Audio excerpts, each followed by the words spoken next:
right, it's a little after 2. I want to make sure we get everything in our 45-minute session. Thanks, everybody, for coming in today. We're talking about prospecting, and this is a 101 level class. I love it because even for new agents, it helps you kind of determine a formalized approach to your prospecting, which we all need. But also, even if you're a seasoned agent, you've been in the industry a while, it gets you back to the basics to kind of level set. What are you doing currently? Is it structured? Is it formalized? Or are you just kind of going about it in a roundabout way? So I think it's going to benefit anyone from all levels and time frames in their career. So we're going to get right into the focus of today's session. Again, it's a 101 level session. And I want you to help me out here by answering this question. So what is the hardest part of a real estate business? Finding clients. What else? Follow up. Yes, very challenging to be consistent. What else? Marketing. Marketing yourself, your services. Getting that presence and that exposure in your marketplace, absolutely. So getting your name out there. Having a follow-up system. Once you spend the time to prospect and make those connections, establishing yourself as far as your own presence in the marketplace and people getting to know who you are and what you do. Yeah, that is really challenging. There's a lot of other things that are challenging about real estate, which we kind of will touch upon. But that's one thing. But we're going to specifically talk about our prospecting today. And I, was guilty of this, of being consistent not only in that follow-up, but in my overall day-to-day prospecting. Why is it so difficult? Why cannot we not do what we need to do every single day on a consistent basis to grow our business? Why are we not prospecting consistently? Who would like to share? Fear of rejection. What else? Finding people to prospect. Yeah, who do we prospect to? Not having a formal plan of action, not knowing where to start. No Time management, right? Because we live in a whirlwind, right? We are putting out fires. We are responding to constant stimulation, email, texts, phone calls, and we put off prospecting because we have those kind of internalized hesitations, the fear of rejection, of being told no, and we do those kind of administrative tasks that keep us in that whirlwind. Very common. So it goes without saying that we need to spend a little bit of time to create a plan that we can stick to, and it becomes part of our automation of our business, our daily workflow. Very important. And again, if you've been in the real estate industry a long time, you may not have ever really sat down and created this plan. So beneficial to take that time, especially when we're in the fourth quarter, we're in that business planning mindset. How are we going to hit 2022 with a more structured automatic system for our prospecting? If you don't know me, I'm Beth Holt. I'm the North Regional Trainer, Productivity Coach.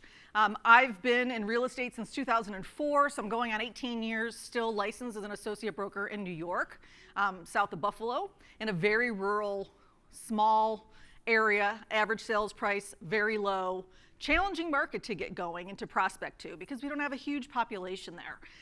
And I was this person in the beginning. I did anything I possibly could to avoid making phone calls. I was intimidated. I lacked that confidence. I needed to know what the value was that I was bringing to the table.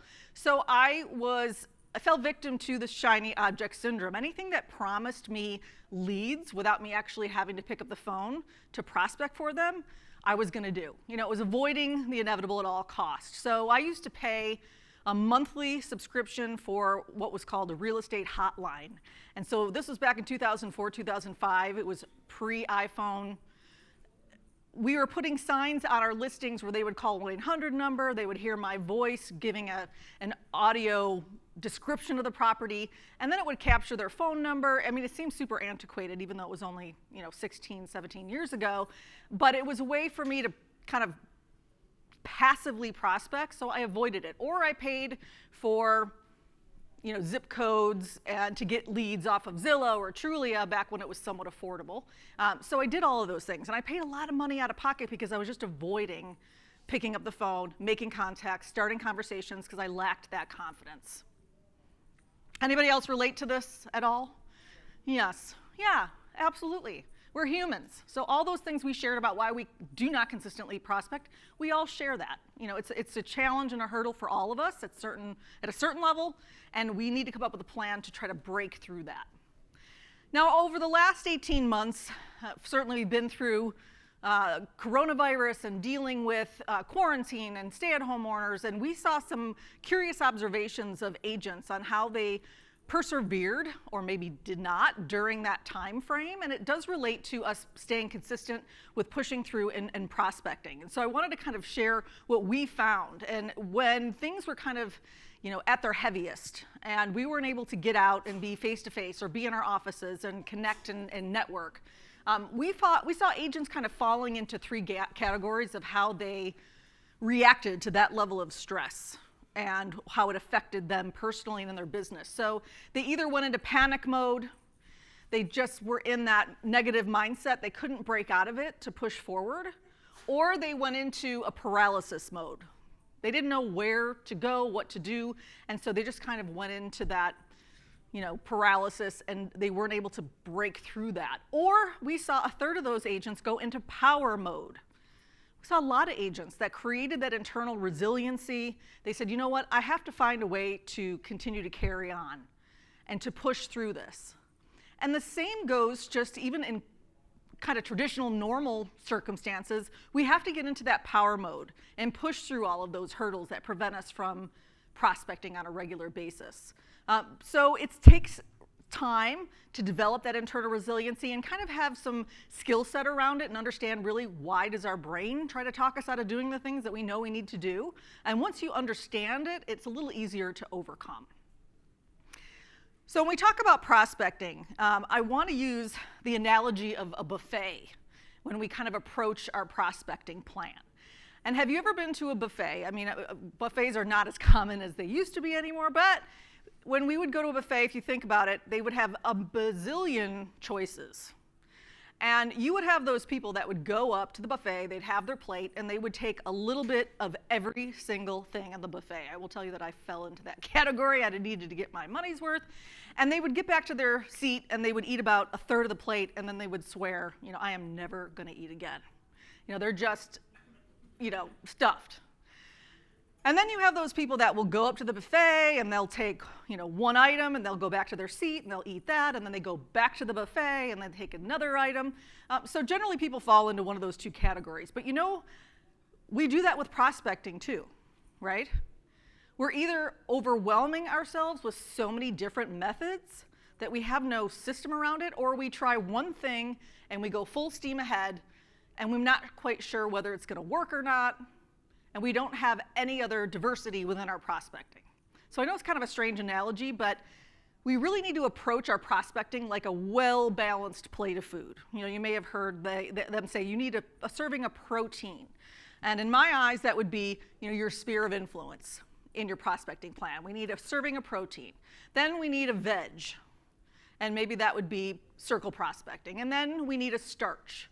So we have to start approaching our prospecting plan as that well-balanced plate, rather than throwing a little of everything on it or trying one thing and trashing it.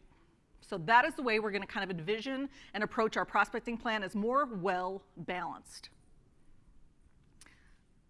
So what we're going to do is we're going to do two things today. We have some myths around prospecting, so we have to go and do some myth slaying. And then we're going to talk about our prospecting plan and how we need to create some systemization around it. We have to develop our own personal skills and our own professional skill development as well. So those are the two things we're going to cover during our session today. But like I said, this is a 101 level class. This is going to be a high level overview, but what I'm going to do anywhere within this session that I know we have an additional class opportunity within Century 21 University to dive a little deeper into that topic, I'm just going to go ahead and mention that. So does that sound good to everybody? All right, great. All right, so let's talk about these myths. And let's see myth number one. The income roller coaster is just part of the business. And I have seen so many agents believe this and say this and get caught up in that. And I've seen a lot of agents come and go because of this income roller coaster. because agents can't handle that feast or famine, the inconsistencies, whether they're up, they're down. Does that make sense to does anybody kind of know what I'm talking about with that roller coaster? Yeah, it takes a toll, right? It's scary at times, and then you can become overwhelmed at times. And that's why, a lot of real estate agents, don't make it past their second year because they don't approach their business in a way to keep it consistent, and they become overwhelmed by this roller coaster. But it's a myth. It does not have to be that way. And let me show you a concept called the 100-day effect that will help with this roller coaster. So these are stats from NAR. And the 100-day effect shows you here, in the bottom of this slide, you're going to see that we start lead generating, we convert a lead, we start working with them as an active buyer or seller, we get through the active home listing, home search phase, we get through home inspection, search and survey, other legal steps, closing process, and then we get to the day we get paid at the closing table. According to NAR statistics, on average, so this is including whether you're working with a buyer or seller, it takes 100 days from the date that you convert a lead, does not count the lead generation, it counts from the day that you convert someone to an active buyer or seller to the day you get paid on average is about 100 days. So what you're doing today is going to impact whether you get paid in 100 days. To me, that helps me create a level of motivation of my daily output, because I understand that I'm going to either get paid or I'm not going to get paid after that 100 days. And I know you're looking at the 60 days on market thinking, in this market, no, that's insane. But what are we doing with buyers? If they're saying 49 days with a buyer, are we experiencing a little bit more than that with some buyers? Yeah, so we're averaging that to equate to about 60 days, and then the 50 days for on market for listings. So again, what you're doing today affects what you're doing in 100 days. Now with the 100-day effect, let's overlay our average seasonality. And this is the typical seasonality of a real estate agent across the US. Now, of course, for those agents that are from Florida or in other kind of warmer climates, your seasonality may be reversed. But if you look at this graph, we start in January, February, and as far as our actual close production, we start at the beginning of the year at a bit of a low point. We start then ramping up as we get into the spring and summer months. And then we start trending down, and we hit a low point in November. So that is a typical seasonality of our business. Does that resonate with you? Can you kind of see that as your typical trend? So if we overlay that on top of the 100-day effect, and we look at November, let's just take that as our low point in our business, and we go back 100 days. So if we're in November, we're talking about maybe July into August. What are we doing at that time, 100 days prior to that low dip in our business? What's going on in our world? Vacation, okay. What else is happening? Back to school time. What else? Are you busy with active clients? Are you out running wild with people that are looking to buy or with your listings? Yes. So we are busy, and same with consumers. That's vacation time, it's back to school time. So we have a lot of reasons why 100 days prior to that low dip in our business that we're probably taking our eye off the ball as it relates to our prospecting. We are not continuing to consistently fill that funnel, and we feel that pain in November. And top agents across Century 21, they have that figured out. They understand that their priority every day is to consistently prospect, because that will level out that roller coaster in their business. They will not feel those extreme ups and downs. It won't be like feast and famine. They keep it consistent as they possibly can. All right, myth number 2, marketing and prospecting are the same thing. So we talked about marketing being a challenge of the real estate industry, but let's talk about what the difference is between the two.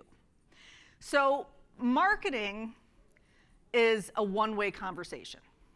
That's where we are maybe posting on social media, or we're sending out an email, or we're sending out a newsletter. That is marketing. That's where we're actually creating future business. That's where we're creating that exposure of ourselves in our marketplace. It's one-way conversation. It sets us up for future business. Versus prospecting, which is a two-way conversation. And that is how we are creating business now. And I know a lot of you may send out maybe quarterly or monthly newsletters, and you hit that send button to 500 people in your database, and you'll say, well, I get some replies to that. Great. That is a prospecting contact because you had that two-way conversation. So that is the difference. We have to remember there is a difference between just marketing and prospecting. When you send out your newsletter or have an autoresponder, you're not prospecting for contacts, you are marketing for future business.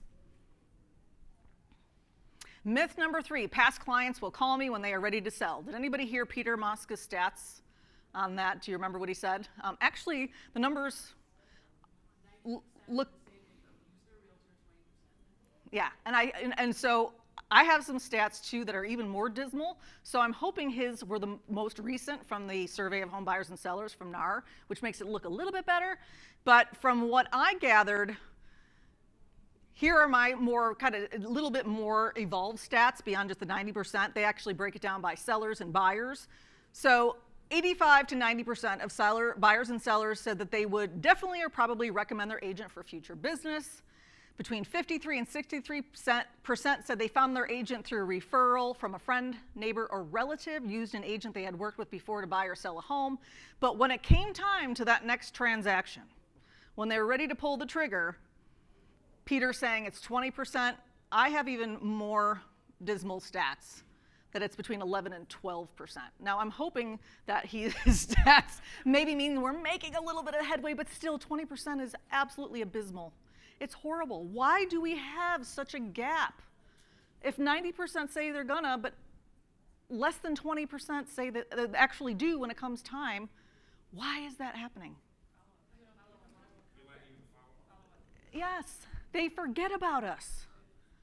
We have to consistently drip on them. We have to constantly be reminding them of the value and professionalism and service we offer. It has to be consistent and constant because they forget about us. And it's so true. And even when you put yourself into a consumer's shoes, I remember, my dog took off with a leash around my hand and broke my finger, and I had to go for physical therapy for months. And I got to know the physical therapist really well. We were chatting, you get to know those people that you spend a lot of time with, similar to when you're helping a buyer or seller. You get to be kind of best friends and you share a lot of things. And then a month after I was done with my physical therapy, if you asked me what her name was, I could not come up with it. And why is that? Why does that happen for us as real estate professionals when we become like family with our clients? It's because once that phase of their life is over, once they sell or buy that house, they move on to other things. Their brains fill up with the next focus in their lives. It's no longer taking up space in their brain. So we have to be better about follow-up. It has to be consistent. So we can improve those numbers even more. Myth number 4, it doesn't make a difference if you work with buyers or sellers. Yeah, it kind of does. I learned that lesson myself. As a new agent, I felt less intimidated working with buyers. We were in a buyer's market in 2004 leading into the Great Recession. I could get listings, no problem, but I really felt too stressed by them because they weren't selling. And I was carrying the burden of the stress of all those sellers on my back, and I couldn't stand it. And maybe I wasn't pricing correctly as I went over in my pricing strategies class, and I would eventually get either fired or it would expire. It just took a lot of toll on me. So I was gonna work with buyers, so this is just easier for me to do that. But in the long-term sustainability and growth of our business, working with buyers is not gonna be the best plan of action. Because with buyers, yeah, we get a commission check if we successfully are able to find them a property that they can win a negotiation on. Yeah, we can post a picture of them next to the sold sign, and maybe we can plant those referral seeds with that buyer and get some additional business. But with listings, they are attraction tools for our business. Of course, with listings, we attract those buyer leads. We attract additional seller leads because homeowners are vetting us through our marketing, through our yard signage. All the ways that you are marketing a property online, you are putting yourself out there and you are a listing agent. You have more control over your time. You can only show one house to one buyer at a time, but listings give you economies of scale, meaning you can have a dozen listings all being marketed at the same time, but you can only work with one buyer at a time. So you have unlimited opportunities to grow your business, to share what you do through your value proposition when you are focusing on growing your listing inventory. Myth number 5, some prospecting methods just don't work. And I will never forget, as a young agent, I was kind of establishing my approach to prospecting, and I was working really hard on, okay, I'm gonna start prospecting to expireds. Again, we had a buyer's market, so a ton of listings weren't selling, a lot of expireds every single day on the hot sheet. I said, okay, this is a ripe opportunity for me to hit those expireds. So I put together a whole plan. I was gonna send them a letter in the mail, and then I was gonna follow up with a phone call, and then I was gonna have this whole plan, and I remember working on it for hours, and I got up and went into the break room to eat lunch, and another agent in my office that was what I considered her, one of our top agents. She was successful, had been in the industry for a long time. She said, "Oh, what are you working on?" I said, "Well, I'm working on an expired listing prospecting strategy." And she said, "Oh, honey, that doesn't work around here. You're wasting your time. That's never gonna capitalize for you. It won't help you." And I remember thinking, I was so deflated because I respected what she had to say. Like, I thought whatever she would say, I had to kind of respect because she was one of our seasoned agents. So I went back to my desk and I just said, okay, fine. I put it aside, threw it in my drawer, and didn't really think about it for a while until one day I started a conversation, ran across another agent in my market who was just killing it, was blowing up her business. And I said, what have you been doing? She's like, I'm just focusing on expireds. And I was like, oh. So you can't assume that every single strategy is going to work or isn't going to work. I think it was Peter that Mosca on the stage said, we can all do the same things, but we bring our own individuality to that.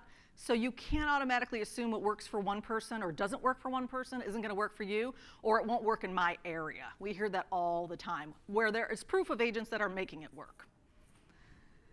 All right. So really with that, you have to attempt that strategy and you have to tweak it. Some things may work right out of the gate and some things may not. So part of it is trying and tweaking it a little bit. So there is going to be some time for you to evolve and edit your approach over time and see if that works. Myth number 6, the type of prospecting I use doesn't matter. Well, they do, and they need to work synergistically. They all have to connect, and each effort needs to benefit the other efforts. That's going to be, again, the best use of your time. One has to benefit the other. So what do I mean by that? First, let's take a look at conversion rates through prospecting. According to NAR, the average conversion rates of any lead per agent is 0.4 to 1.2%, which is kind of low. But according to self-reported data from Realogy, so agents that work for one of the Realogy companies, when they prospect to their sphere of influence, that conversion rate goes up to 4.5%. Take a minute to absorb that. That is a huge difference. Huge. So that is why when I talked about that balanced plate of food and I said, you need a good serving of protein, that's got to be your sphere of influence. Well, statistically, it is your best source of future business, statistically. And I always like to look at stats. So, okay, we went through 7 myths. I want you to look at these 6 again and think to yourself, which ones maybe I've got some strength and skill around, but what are the ones that I think, I'm going to need to really work on that and develop some ability around. So is it just dealing with the ups and downs of the business, that 100-day effect? Is it marketing versus prospecting? Past clients, that follow-up? Treating buyers and sellers the same as far as the growth of our business? Assuming some prospecting strategies will never work in my market? Or treating all prospecting types as alike and don't really work or need to work together or don't have a plan to work together. So who wants to share which number do they feel they need to develop the most? What jumps right out at you? Number 2, marketing versus prospecting. Anybody else? Number 5, some prospecting, yeah, some prospecting doesn't work. Yep. And maybe in that follow-up, we were talking about, the challenge of that follow-up plan. Yeah, that would be something, I would have probably said that's what I really have to focus on. All right, let's delve into the actual tactics and tools. Now that we've gone through some of the common myths, there are more than 6, but those are the ones that we hear the most commonly. So hopefully you have a new perspective around some of those thoughts that we have kind of recurring around our prospecting plan. So we have to create our prospecting plan. So we have to know what strategy we're going to create. We have to put together some systems around that prospecting plan, utilize tools to help us be more efficient. We have to develop our professional skills around our prospecting, and we also have to work on some of our personal skills. So this is your full prospecting strategy and your plan. And I will say your prospecting plan is one of the, if not the most important elements of your business. It will inform the rest of everything that you do. If we're not prospecting, we're not growing. So this has to be priority number 1. All right, so the components of your prospecting plan, first we need to know, what are we working towards? What are our goals for our business and our career? So we have to find our sleep number. I'll tell you what that is next. We have to choose the types of prospecting that are going to work best for us individually. And they need to all work together. We have to interconnect all of those dots. So let's talk about your sleep number. And I know when I put the slide up, it overwhelms a lot of people, and they think, oh my gosh, I promise I'm not going to make you do any math. But I wanted to show you something that we have called a Goal Projector. Is anybody familiar with it here? Has anyone filled out a Goal Projector? Okay, a few of you are. This is a great way for you to quickly determine what your sleep number is. And what your sleep number is how many prospecting contacts you need to make every day to reach your income or production goals. And the Goal Projector is a spreadsheet that you key in some data. It asks you to fill in some of the information, which is, what is your average sale price? And if you're a brand new agent, it can be for your market area.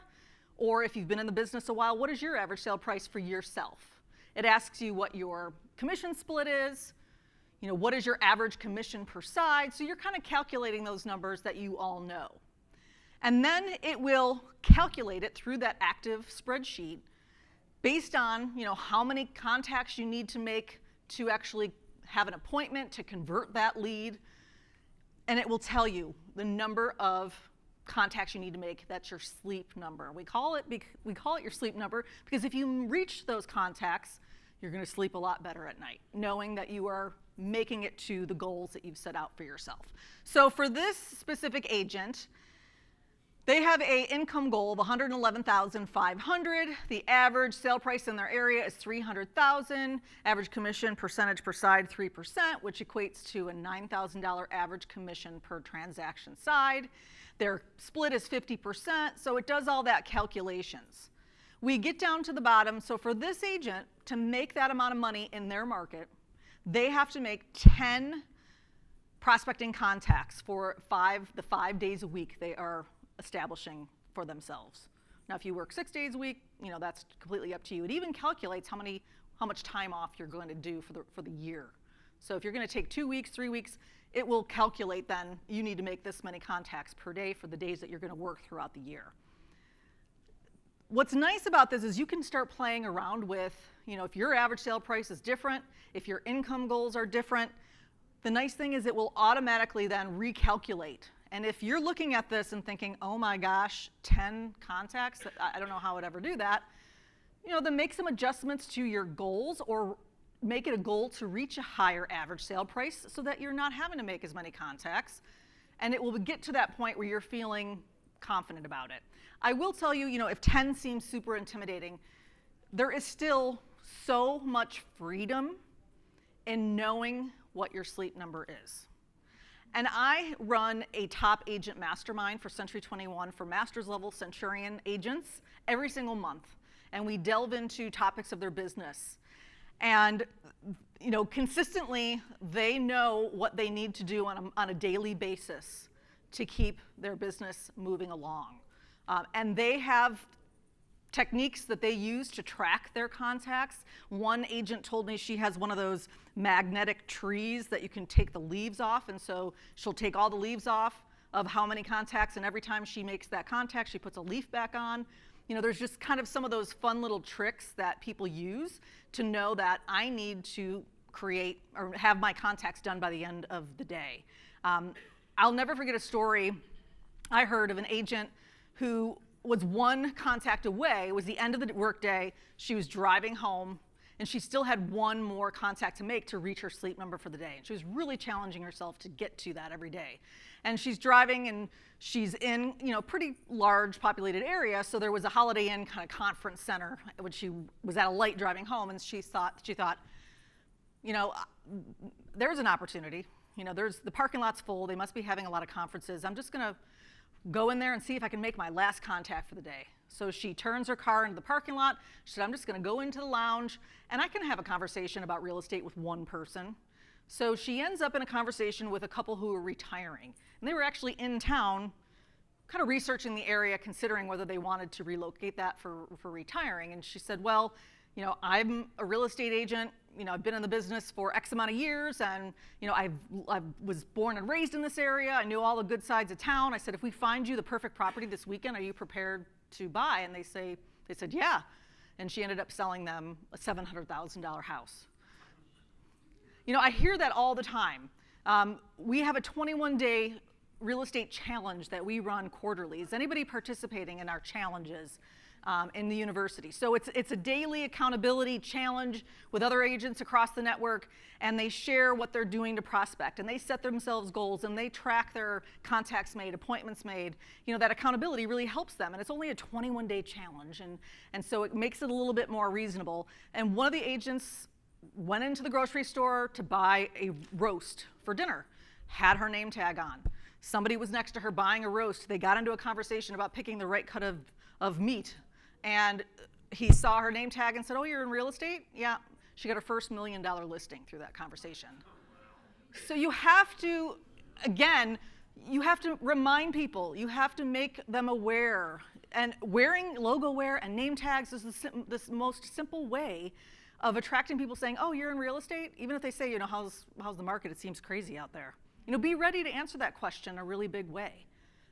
Show up in a big way. You never know where those opportunities are going to come. But the point is that those agents were so dedicated to making that sleep number, they figured out creative ways to get it done. And again, I went and did my Goal Projector for myself because I, had sold for so many years, so I knew what my average sale price is, what my market was. So, and I needed to make 5 contacts a day. That is so doable. Even if you make 3 contacts a day, talk to 3 people about real estate. And it could, you could be in conversation with a friend or a family member. Say you're at the dog park and you're just chatting about the dog park. If that conversation leads to real estate somehow, is that a prospecting contact? You better believe it is. That has just turned into a contact for the day.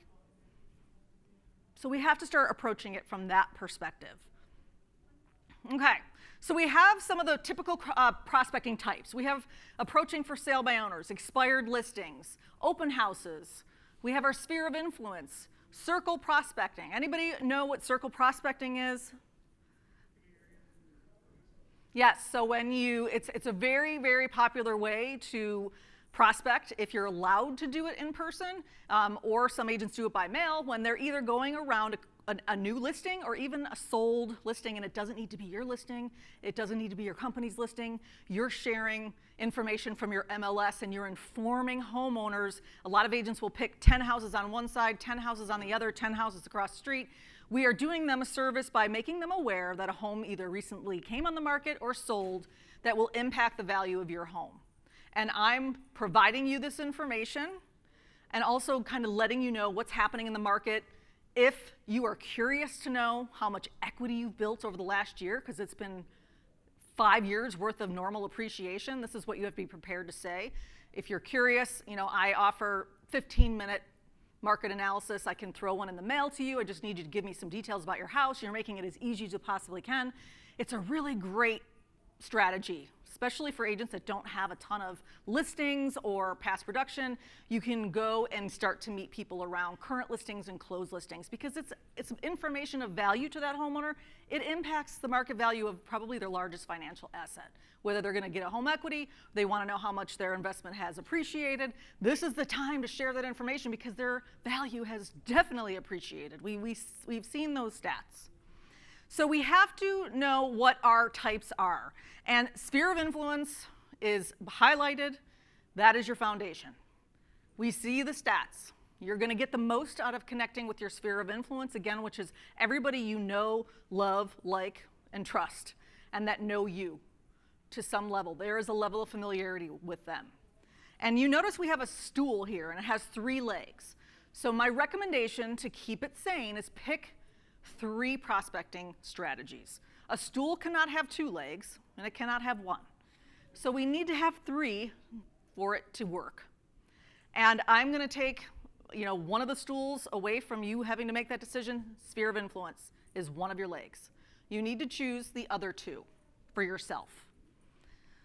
So we have to think through which type of prospecting is going to match my personality style, my energy, my comfort level, what are my strengths, and am I going to have a budget around my prospecting? A lot of agents are successful having really robust farm areas. They hit their neighborhoods all year. They do drop-offs, pop-bys, they send birthday cards, they send calendars. So are we going to have a little bit of a budget around this? So we need to be thinking through that as well. So tell me, SOI is 1. You only need to come up with 2 more. What are going to be your other 2 prospecting types? Who wants to share? Sure. I was an open house queen when I was a new agent. That was one of my legs of the stool because it taught me how to interface with people, how to create rapport quickly. It was kind of a psychological study when you could meet people, see how they react to you. It was just the quickest way for me to know how to connect with people. So I loved open houses. Of course, it attracted buyer clients. I loved it. So that was what I felt. If I could get face-to-face with someone, I could become connected to them, and they would kind of commit to me as the real estate agent. So that was what I focused on. Do you like texting, phone calls more? Do you like face-to-face more? How can you get those face-to-face meetings? So who wants to share? Besides sphere of influence, we're putting that one aside because you're all doing sphere of influence as one of the legs of your stool. What's going to be the other 2? What does inquiry sign call? So that is when a yard sign call.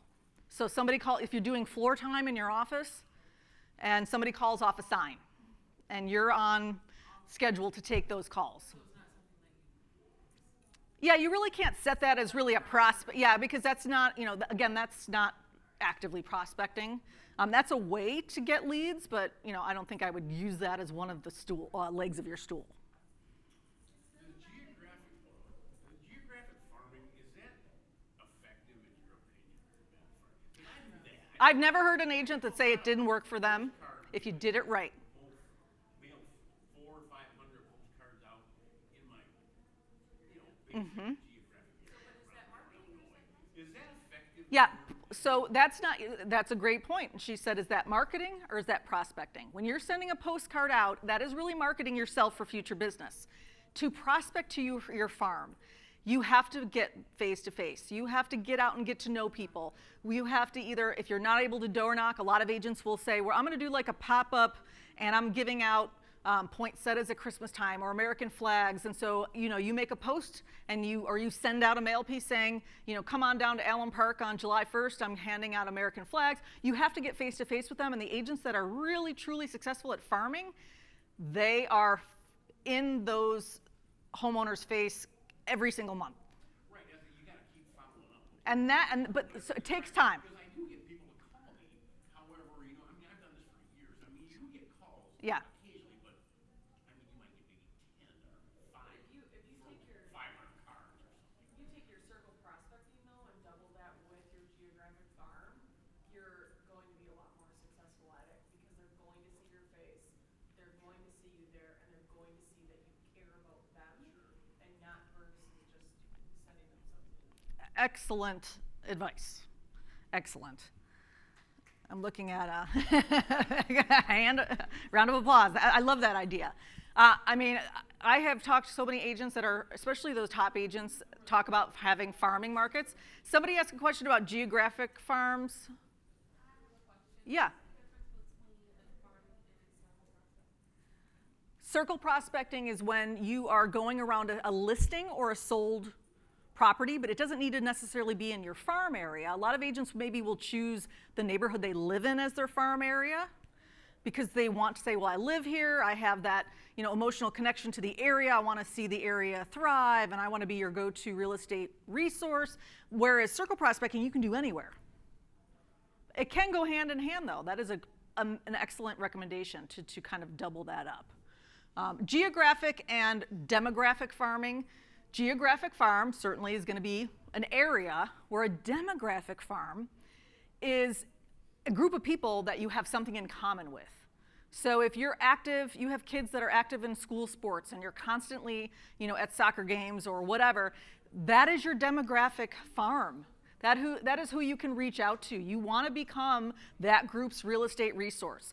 It can be PTA, it can be a house of worship, it can be a bike club. In my area, there are hundreds of people in this Hollyloft biking club, and there are ABC groups, and every 3 times a week they bike around the lake. I live near a lake. That could become my demographic farm, where I become known as, oh, you're the one that sells real estate, right? So that's a demographic farm. And if you don't have one, especially new agents, or you're moving to a new area and they say, how do I meet people? How do I grow my sphere? Go out and get one. Volunteer, join organizations. It's been tough over the last year and a half, but it's getting a little bit easier now. You can create a farm through a group of people that you have something in common with.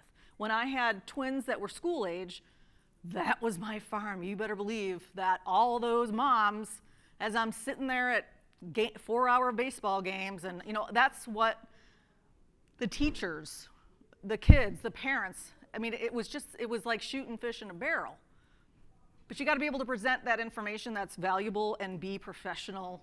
But it's so easy once you think of it that way and realize you have those opportunities. Wear your logo at all of those events. Somebody will inevitably come up to you. So, all right, we have SOI, and I picked open houses, SOI, and I did expireds. I got over that blip of that agent telling me it's not going to work, and I still did it. And I got to the point where I was picking up the phone, calling expireds. Of course, this was before the do not call regulations, but now you just got to make sure you're cross-referencing it with the registries. But that was the approach I took. I wanted to show them if I marketed your property versus the way it was marketed. I wanted to kind of show you the difference and maybe give you that advice as to why it may not have sold, and show you how I represent homes. That worked well for me. All right, and again, they have to interconnect. And so let's say you're having an open house. You're going to, of course, post about that open house on your social media platforms. That's going to inform your entire sphere of influence. Maybe then you're going to circle prospect. You can also circle prospect around open houses. You can go around and invite the neighbors. You can have an exclusive neighbor preview, where you invite them in, say, I'm just inviting the neighbors to come in for a preview before I open this home to the public.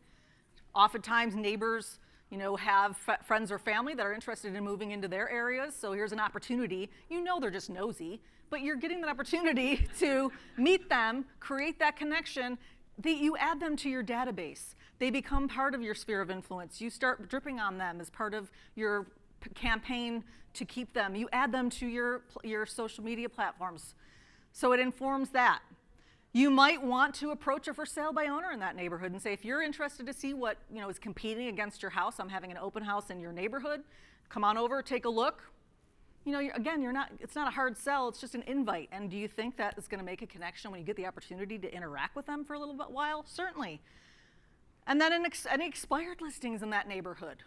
So see how you could use all of these prospecting strategies to inform each other and interact and interconnect.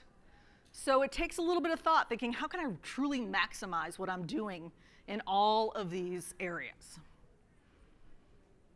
All right, so we have to develop our real estate professional skills, and it's about developing our confidence. And a lot of new agents, I teach classes constantly in the university, And that's one thing I hear all the time is I just wish I was more confident.